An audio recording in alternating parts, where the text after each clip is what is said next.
Hey y'all, it's the Slav, coming to you today to do a bit of an unboxing video. No, it's not going to be that unboxing.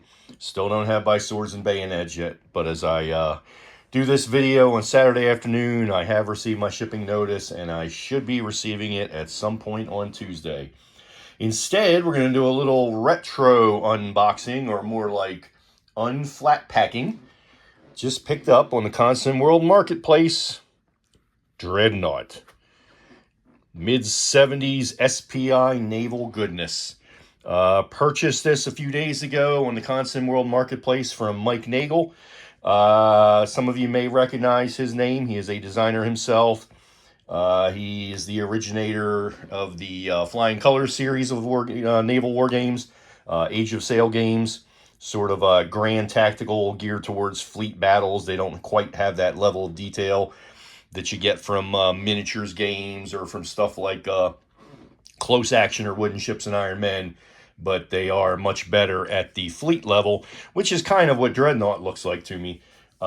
So got this game from Mike. He advertised it in unpunched condition. He did state it was re-shrink wrapped, so that's always a little bit of trepidation there when you buy games that have been re-shrink wrapped, especially when they're a game like this that's 50 years old.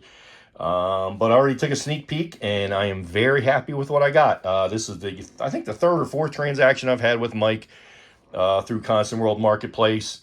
He regularly posts stuff. Lots of times it seems like it's probably his designer copies of games that he's published through various publishers, but he's got other stuff there, odds and ends. So in my opinion, you can deal with him in confidence. Haven't had a bad transaction with him yet. So let's take that gorgeous flat pack cover off of this and see what we've got inside. Do have the end flap intact, folded over. Nothing terribly exciting about this one, as you get a wonderful view of the 6 geomorphic blank blue map sections that are included in this one.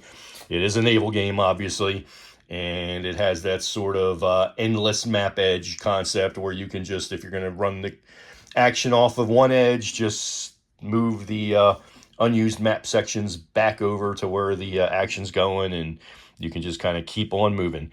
So first, we do have that gorgeous SPI sign move pad in pristine condition. None of them have been written on. I wasn't expecting to actually get this in a box. These things tend to walk off in these games. Not that they're anything terribly complex or anything you couldn't make your own, and they're even available online through various SPI game support websites. Here is the rule book. Nothing terribly meaty about this. When you subtract the front cover and then the index or table of contents page, you've really only got 7 pages of rules to read until you start getting to the scenarios. This game advertises that it features every dreadnought / battleship that was commissioned through the days before World War I, towards the end of World War II. Made just a quick glance, and I did see that the U.S. Even includes all 4 of the Iowa-class battleships, and then it also lists the Alaska-class, the Alaska and Guam. Now, I don't remember if that was the successor to the Iowa-class that was planned, never finished. I thought that there was a Kentucky in that class that was they stopped the construction on. Or maybe the Kentucky might have been another Iowa class that was never finished as the war ended. But, it's very comfortable to a land war gamer. I think personally this would be a fantastic game to introduce somebody like Hexy, who's a little bit hesitant, it seems, to get into naval games. The counters have attack strength, defense strength, movement allowance. So it's all that stuff that would give a land gamer warm fuzzies as they try to make that transition to the manlier, discriminating side of wargaming that is naval wargaming. So you see attack, defense, range allowance for their guns, movement allowance. Pretty simple damage system in this. I think you take gun hits or speed hits or both. until the unit is eliminated. So as I said, it's got scenarios all the way from World War I, starts with Dogger Bank, which reminds me, I had forgotten that Camp Sawyer had done a series of 4 videos playing the Dogger Bank scenario of this not too long ago. So I'll be looking forward to watching those as I try to get into this. And it wouldn't be a battleship game if it didn't include the big banana of Jutland. So as I don't own, sadly enough, Avalon Hills Jutland, and I don't think I will, because I prefer to buy unpunched, and I doubt that there is an unpunched copy of Jutland around anywhere anymore. And even the punched ones are probably going for a lot now. This will probably be the closest I'm going to ever get to play that battle, so I'm going to look forward to that. We have 2 identical small charts and table cards. Blank on one side, and you've got a damage point table and a CRT. And not much to see here. These are the 6 geomorphic map sections, so it's kind of the same thing they did with Air War. You know, you've got these map sections that you can arrange in whatever configuration you want for the particular battle you're playing, and you can just slide the sections around from one side to the other in front of each other to keep the action on the board. And the final item is the counter sheet. It has 400 counters. Some of them did fall off, you know, just from packaging and movement over the 50 years that this thing has existed.